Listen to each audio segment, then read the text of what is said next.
আমাদের ধর্ম ইসলামের নামে ধোঁকা দিবে, প্রতারণা করবে, এটা কোনোভাবেই গ্রহণযোগ্য হতে পারে না।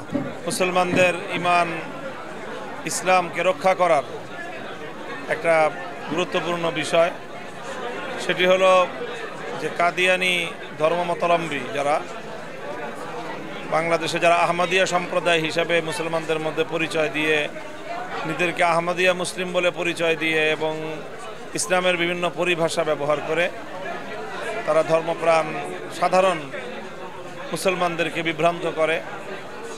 তো সেই বিভ্রান্তির হাত থেকে মুসলমানদেরকে রক্ষা করার জন্যে কাদিয়ানি সম্প্রদায়কে অমুসলিম ঘোষণা করে তাদেরকে স্বতন্ত্র ধর্মীয় পরিচয়ে শনাক্ত করার একটি রাষ্ট্রীয় দাবি, যেটি আন্তর্জাতিক অঙ্গনে ওআইসি, আরব লীগ সহ বিভিন্ন আন্তর্জাতিক অঙ্গনে ইতিমধ্যে যেটি সম্মিলিত সিদ্ধান্তের মাধ্যমে নির্ধারিত হয়ে আছে।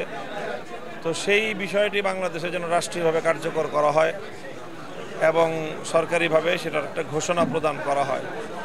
তো সেই দাবি নিয়ে আগামী 15ই নভেম্বর রাজধানীর সোহরাওয়ার্দী উদ্যানে সকাল 9টা থেকে মহাসমাবেশ অনুষ্ঠিত হচ্ছে খতমে নবুয়ত, সম্মিলিত খতমে নবুয়ত পরিষদের উদ্যোগে।